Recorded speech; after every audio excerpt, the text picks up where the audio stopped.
बेटा हम लोग जानेंगे कि ऊर्जा क्या होती है। क्या होती है ऊर्जा? कार्य करने की क्षमता को ही ऊर्जा कहते हैं। Very good. कार्य करने की क्षमता को ही ऊर्जा कहते हैं। ऊर्जा को हम लोग क्या कहते हैं इंग्लिश में? एनर्जी। अच्छा, हमें ऊर्जा मिलती कैसे? कैसे ऊर्जा? भोजन से मिलती है। यानी कि जब आप भोजन करते हो तो आपको क्या मिलती है? ऊर्जा मिलती है। और उस ऊर्जा का कैसे आप उपयोग करते हो? कार्य करके क्या होता है, हमारी ऊर्जा धीरे धीरे कम होने लगती है। ठीक है, और फिर से भोजन करते हैं और फिर से आराम करते हैं, हमें फिर से ऊर्जा मिल जाती है और अपना कार्य हम फिर से पुनः शुरू करते हैं। तो हम आज ऊर्जा की अवधारणा को पढ़ेंगे। ठीक है, तो कार्य करने की जो क्षमता है इसको हम क्या कहते हैं? ऊर्जा।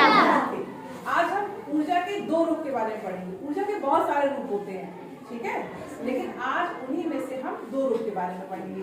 पहला हमारा है स्थितिज ऊर्जा और गतिज ऊर्जा। अच्छा, आप क्या जानते हो स्थितिज ऊर्जा क्या होगी? जो इसके स्थिति में परिवर्तन होगा स्थितिज ऊर्जा कहलाता है। हाँ, वेरी गुड। यानी कि किसी की स्थिति में अगर परिवर्तन हो रहा है तो वो क्या कहलाएगी? हमारी स्थितिज ऊर्जा। इसको हम एक उदाहरण से समझेंगे जो आप सब लोग जानते हो। मेले से जब आप छोटे थे तो कार्ड आते थे चाबी भरने वाली। Yes ma'am. उसमें क्या करते थे हम? चाबी जब भरते थे उसको ऐंठते थे तो एक्चुअली होता क्या था, जो उसके अंदर स्प्रिंग होती है तो वो हमारी ऐंठ जाती थी। ठीक है, और जैसे ही आप चाबी भरी और खिलौने को छोड़ा तो उसकी स्प्रिंग बढ़ने लगती थी। यानी कि चाबी जो है, जो ऐंठन थी वो खुलने लगती थी, चाबी की ऐंठन। उससे क्या था, हमारी जो कार है, जो भी आपने बाइक ली, वो आगे चलने लगती थी।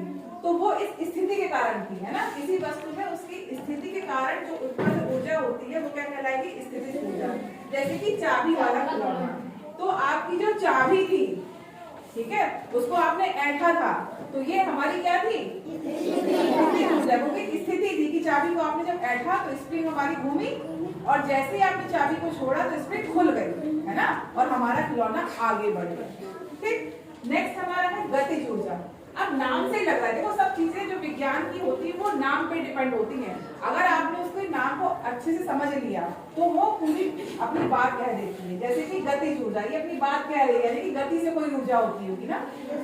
जैसे कि जिस ऊर्जा वस्तु की जो गति करती है, वह वस्तु जो गति करती है उसे गतिज ऊर्जा कहते हैं, जैसे रेलगाड़ी। हाँ, वेरी गुड। क्लैपिंग कर दो इसके लिए।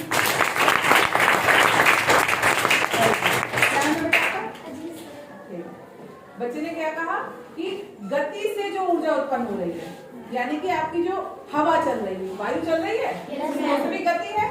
ठीक है, तो ये हमारी क्या कहलाएगी? गतिज ऊर्जा। या फिर जो बहता हुआ पानी है, हमारा पानी बहता है नदियों में, बह रहा है, उसमें भी तो एक ऊर्जा है, वो क्या कहलाएगी? हमारी गतिज ऊर्जा। आपने पवन चक्की देखी है? पवन चक्की देखी है? तो उसमें क्या होता है? पंखे की तरह होती है वो, हवा से घूमती है। यानी हाँ, हवा जब लगेगी तो वो घूमेगी और उसके घूमने से ऊर्जा जो उत्पन्न हो रही है वो हमारी क्या कहलाएगी? गतिज ऊर्जा। और इसका उदाहरण क्या हमने लिखे हैं? गतिमान वायु, यानी जो हवा चल रही है, ठीक है, बहता हुआ पानी, या फिर गतिमान रेलगाड़ी यानी कि ट्रेन, ठीक है, चल रही है। तो ये सब क्या है? हमारे गतिज ऊर्जा के उदाहरण है। समझ में आया सबको?